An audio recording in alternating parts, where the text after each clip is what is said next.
નમસ્કાર વિદ્યાર્થી મિત્રો, સ્વાગત છે આપ સૌનું આપણી આ ચેનલ જીપીએસસી વિથ રોહન પર.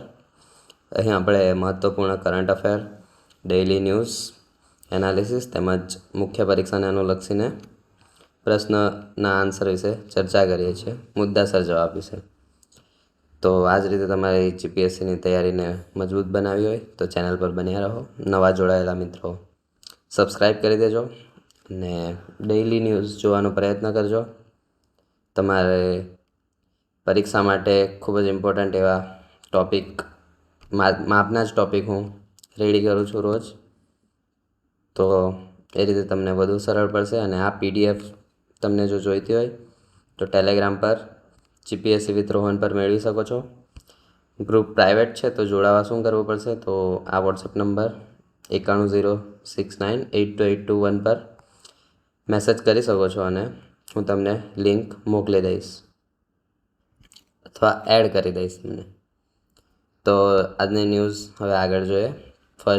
આજે એટલી ન્યૂઝ નહીં હતી. ફર્સ્ટ ટોપિક જોઈએ તો સાયન્સ ટેગમાંથી છે. નોક્ટેલ્યુકા સિન્ટિલસ આ એક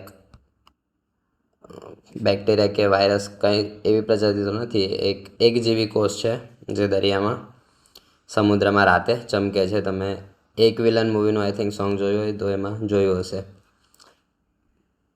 નીચે ફોટો મેં મૂક્યો છે, તમને આગળ બતાવું. બીજી ન્યૂઝ જોઈએ તો ઇકોનોમિક્સના ટોપિકથી એફસીએનઆર ડિપોઝિટ અને ફોરેક્સ સ્વેપ પર છે. આ મુદ્દે સમજાવવાના મેં પ્રયત્નો કર્યા છે. ત્રીજું, મેન્સનો એક પ્રશ્ન લીધો છે. શું સિસ્ટમને ટેકનોલોજી સાથે જોડાવા માત્રથી બધું બરાબર થઈ જશે? એટલે કે શિક્ષણની સિસ્ટમ વિશે ચર્ચા કરવામાં આવી છે. જે રીતે હમણાં નીટ પેપર લીક થયું અને અન્ય જે પરીક્ષાઓમાં કૌભાંડ થાય છે, એટલે કે પરીક્ષા લેવામાં જે તકલીફ પડે છે એમાં ટેકનોલોજી ઉપયોગ કરવાથી બધું બરાબર થઈ જશે કે એ રીતનો પ્રશ્ન આપણને પૂછી શકે છે. અથવા શિક્ષણમાં ટેકનોલોજીનો ઉપયોગ સમજાવો, એ રીતના પ્રશ્ન આવી શકે છે. ખાસ આ બીએડની મુખ્ય પરીક્ષામાં, બીએડના સ્ટુડન્ટ હોય તો ટાટની મુખ્ય પરીક્ષામાં ઇમ્પોર્ટન્ટ વધારે બની શકે છે. જીપીએસસીમાં પણ કદાચ આવી શકે છે, કારણ કે નીટનો મુદ્દો ખૂબ જ હાલમાં ન્યૂઝમાં રહ્યો હતો. એ જ રીતે આગળ ઝડપી કરંટ અફેર્સ સમજવાના પ્રયત્ન કર્યા છે મેં, તો એ આપણે સમજીશું. ફર્સ્ટ જોઈએ આ નોક્ટેલ્યુકા સિન્ટિલસ. આ ફોટો જોઈ શકો છો તમે. આ રીતે રાતે દરિયામાં તેઓ ચમકતા દેખાય છે. તેથી જેઓને સી સ્પાર્કલ કહે છે. સી એટલે દરિયો, સ્પાર્કલ એટલે ચમકવું, એટલે સી સ્પાર્કલ તરીકે ઓળખાય છે. ડાયનો ફ્લેગેલેટ છે, એટલે કે પ્રજીવ નથી કે સૂક્ષ્મજીવ, એટલે કે બેક્ટેરિયા, પ્રજીવ વગેરે નથી, માત્ર એક કોષી સજીવ છે. એ અન્ય કોઈ શ્રેણીમાં નથી આવતા. અને રાત્રે એવો બાયોલ્યુમિનેસિસ વાદળી લીલો પ્રકાશ ઉત્પન્ન કરે છે, જેને આ રીતે ઓળખવામાં આવશે. મિત્રો, જીપીએસસીમાં સાયન્સના પેપરમાં ઘણીવાર ઇંગ્લિશ શબ્દો પણ મૂકે જ છે. એ રીતે મેં પણ ઇંગ્લિશ શબ્દ લીધા છે. જ્યાં ભાષાંતરની જરૂર હોય ત્યાં બધું ગુજરાતીમાં જ લખ્યું છે. વધુ પ્રમાણમાં વધે તો આલ્ગમ બ્લૂમ સર્જી શકે છે. આલ્ગી એટલે કે આલ્ગી જે થાય છે એ પ્રકારની બ્લૂમ પણ એ સર્જી શકે છે. અરબી સમુદ્રમાં વારંવાર કરંટ અફેરમાં ચર્ચામાં રહે છે.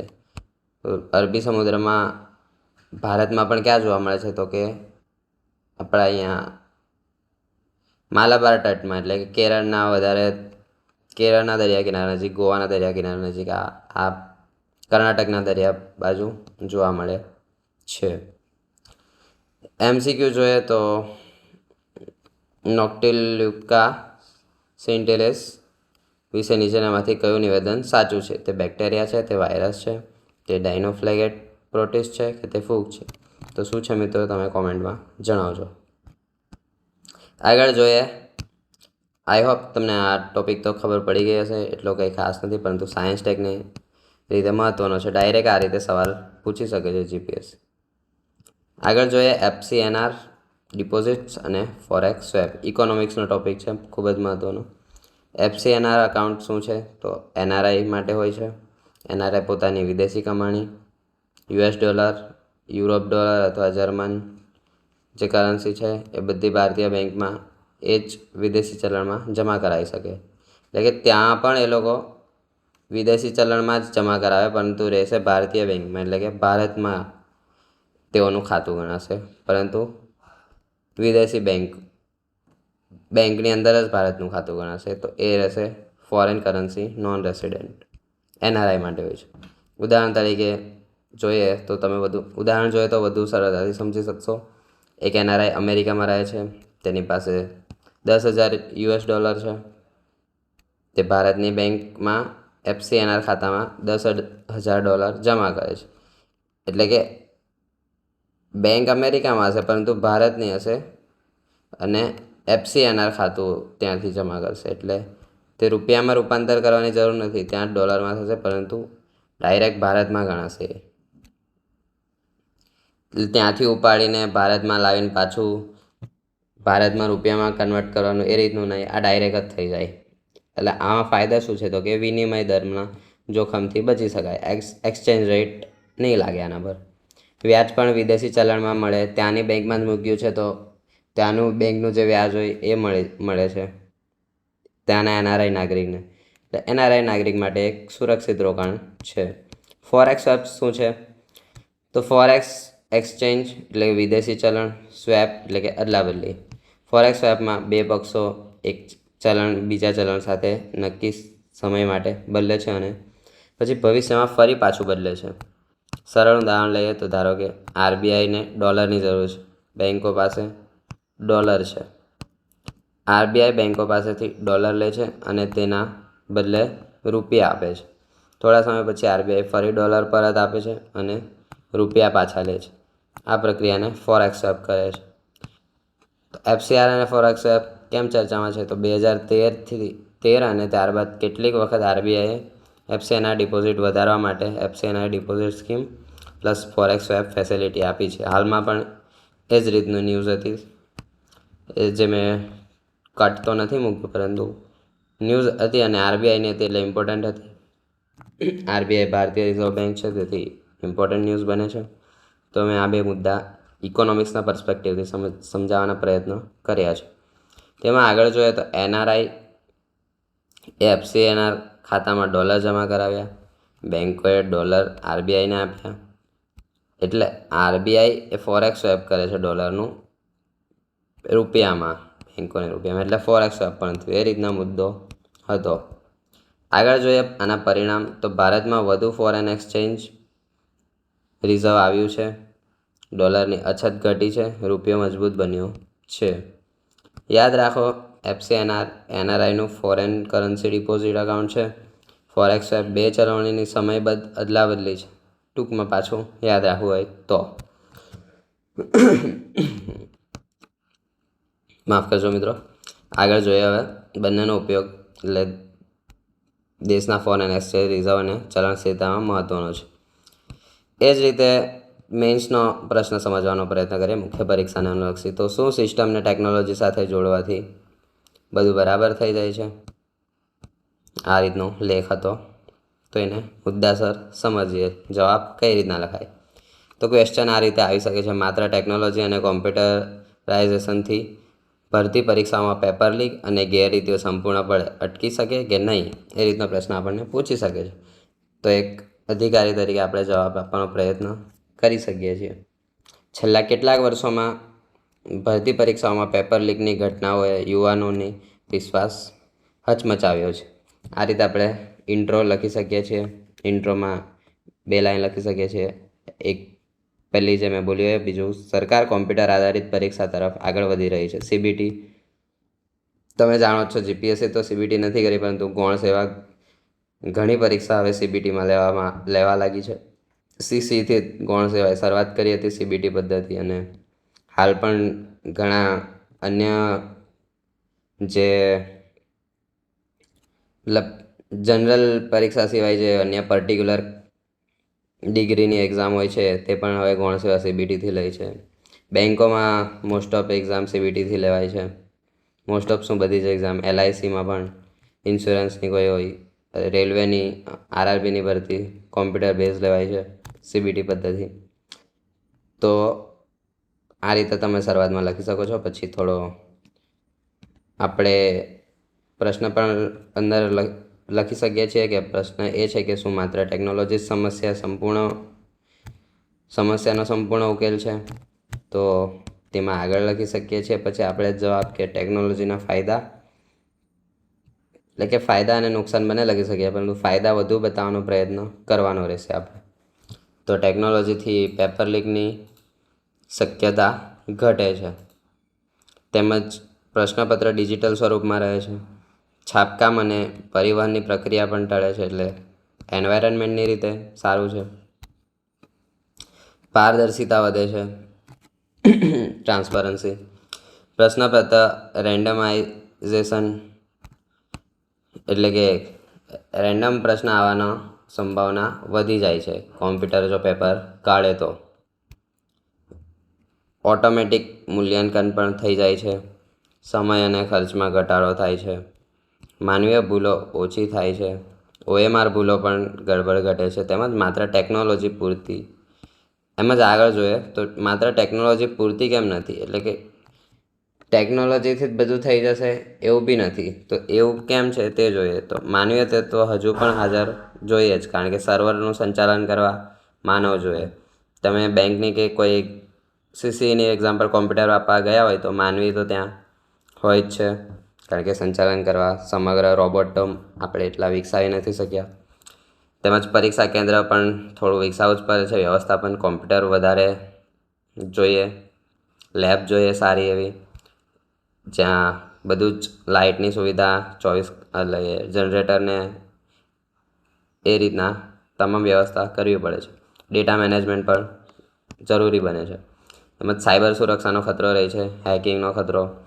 EVMમાં કાયમ તમે હેકિંગ વિશે સાંભળતા હશો કે વોટિંગ મશીન હેક થયા કરે છે. ડેટા ચોરીનો ખતરો.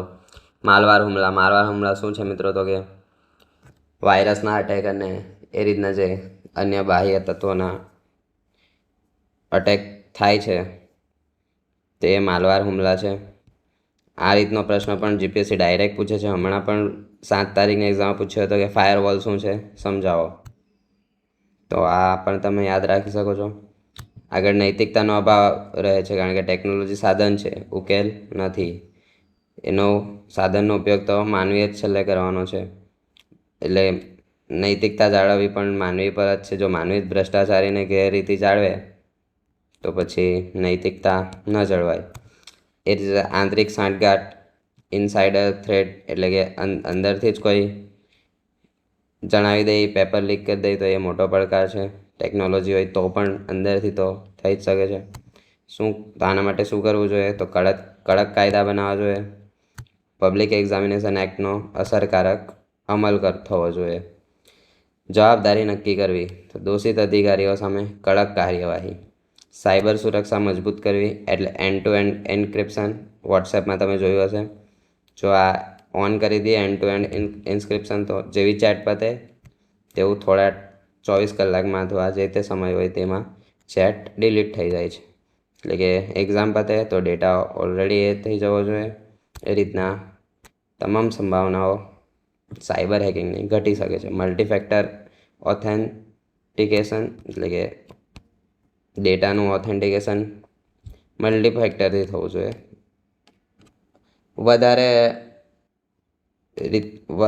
વધુ ક્ષમતામાં, એટલે કે 2 થી 3 રીતે ડેટા ચેક થવો જોઈએ તો વધુ ચોક્કસ થશે. અને સ્વતંત્ર દેખરેખ, એટલે કે તૃતીય પક્ષ ઓડિટ અને રિયલ ટાઈમ મોનિટરિંગ થવું જોઈએ. નૈતિક મૂલ્યોનો વિકાસ જરૂરી છે. આમાં તો જ પારદર્શિતા આવશે, જવાબદેહિતા બનશે અને ઈમાનદારી પણ જાળવવી પડશે. પડકારો અન્ય શું છે? તો કે ગ્રામ્ય વિસ્તારમાં ડિજિટલ ઇન્ફ્રાસ્ટ્રક્ચર એટલું વિકસાવી શકાય નહીં. તેઓએ પરીક્ષા આપવા મોટા શહેરો સુધી આવવું પડે છે, અને 80થી 90 કિલોમીટર પણ તેઓનું અપડાઉન વધી જાય છે પરીક્ષા સમયે. એટલે તેઓ પરીક્ષા સમયથી 3-4 કલાક વહેલા પણ નીકળવું પડે છે. વીજળી અને ઇન્ટરનેટની સમસ્યા બની શકે છે. ઉમેદવારોની ડિજિટલ સાક્ષરતા પણ જરૂરી. કોઈને કોમ્પ્યુટરમાં એટલું ફાવતું ન પણ હોય. ગ્રામ્ય વિસ્તારના લોકો ઘણીવાર માઉસ અને એનાથી એટલા ટેવાયેલા ન હોય તો ઝડપથી ટીક ન કરી શકે, તેમજ સ્ક્રોલ ન કરી શકે. એ રીતના ઘણાને તકલીફ પડી શકે છે. મિત્રો, સિટીમાં રહેતા હોય તો આપણને તો એટલી નવાઈ નથી રહેતી કોમ્પ્યુટરને લક્ષીને, પરંતુ ઘણા ગ્રામ્ય વિસ્તારના છોકરાઓમાં મેં આ સમસ્યા જોઈ છે. એ લોકોને થોડો કોન્ફિડન્સ પ્રથમ વારમાં તો નથી જ આવતો, પછી 1-2 એક્ઝામ બાદ તો બધાને જ ખ્યાલ આવી જાય છે. કારણ કે ઘણાએ એટલું હવે તો ફોનમાં પણ ટેકનોલોજી બધાને મળી રહે છે, તેથી ઘણા કોમ્પ્યુટરનો ઉપયોગ એટલો કરતા નથી, તો એ રીતે થોડી તકલીફ પડે છે. સાયબર હુમલાનો ભય. આગળ જોઈએ નિષ્કર્ષ આનો છેલ્લે અંતે આ રીતે લખી શકાય છે કે ભરતી પરીક્ષાઓમાં વિશ્વસનીયતા વધારવા માટે ટેકનોલોજી મહત્વપૂર્ણ સાધન છે, પરંતુ માત્ર ટેકનોલોજી પૂરતી નથી. ટેકનોલોજી સાથે મજબૂત સંસ્થાકીય વ્યવહાર, સાયબર સુરક્ષા, કડક કાયદા અને નૈતિક મૂલ્યોનું સંયોજન જ પારદર્શક અને વિશ્વસનીય ભરતી પ્રક્રિયાની ખાતરી આપી શકે છે.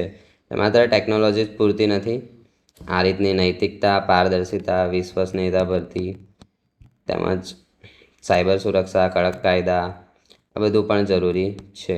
અંતે આ રીતનો થોટ લખી શકાય છે. Technology can strengthen the system, એટલે કે ટેકનોલોજી છે આ વ્યવસ્થા સિસ્ટમને મજબૂત તો બનાવશે, પરંતુ ઇન્ટેગ્રિટી એન્ડ અકાઉન્ટેબિલિટી એટલે કે જવાબદેહિતા આપણે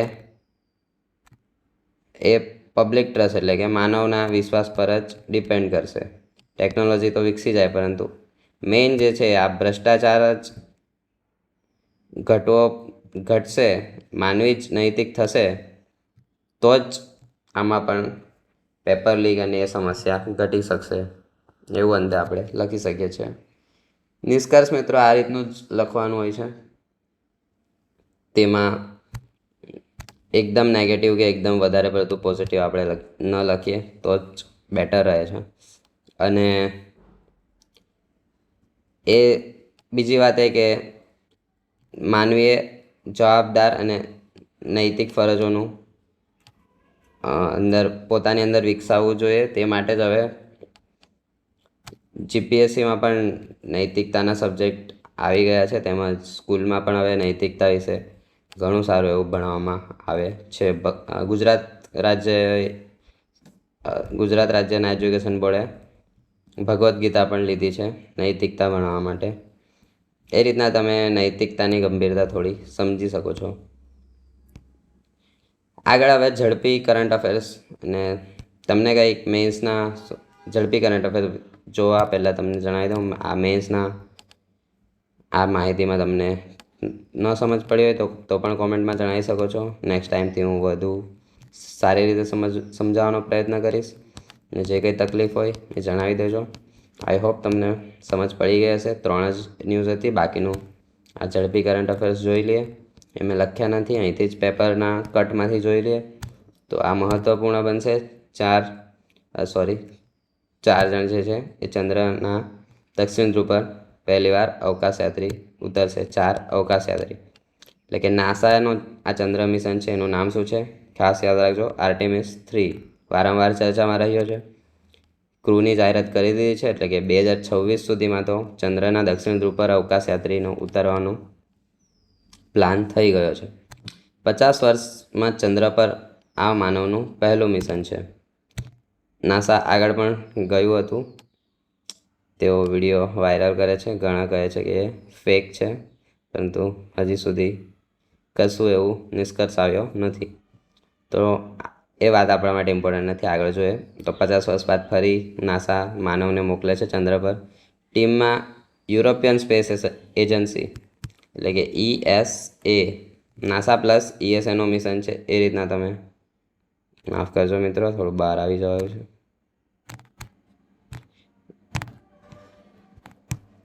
નાસા પ્લસ સ્પેસ એજન્સીનો આ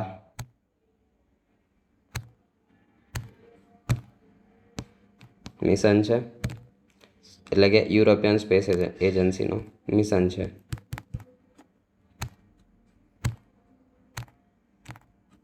યુરોપિયન સ્પેસ એજન્સીનું મિશન છે. એ જ રીતે આગળ જોઈએ તો ટીમમાં આ નામ આપ્યા છે અહીં: Randy Briskin, Frank Rubio, Andre Douglas અને લુકા પરમિટા. આ રીતે તમે અહીંથી વાંચી શકો છો. આ PDF તમને જોઈતી હોય તો ટેલિગ્રામમાંથી મેળવી શકો છો અને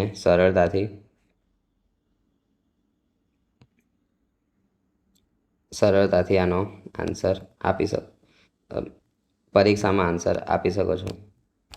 આગળ ન્યૂઝ જોઈએ તો PM મોદી ભારતના સૌથી લાંબા સમય સુધી સેવા આપનાર ચૂંટાયેલા વડાપ્રધાન બન્યા છે. તેમણે 4399 દિવસ કાર્યકાળ પૂર્ણ કર્યો છે. આ મિત્રો મારીથી કાલે થોડી ભૂલ થઈ ગઈ હતી, જે હું સ્વીકારું છું.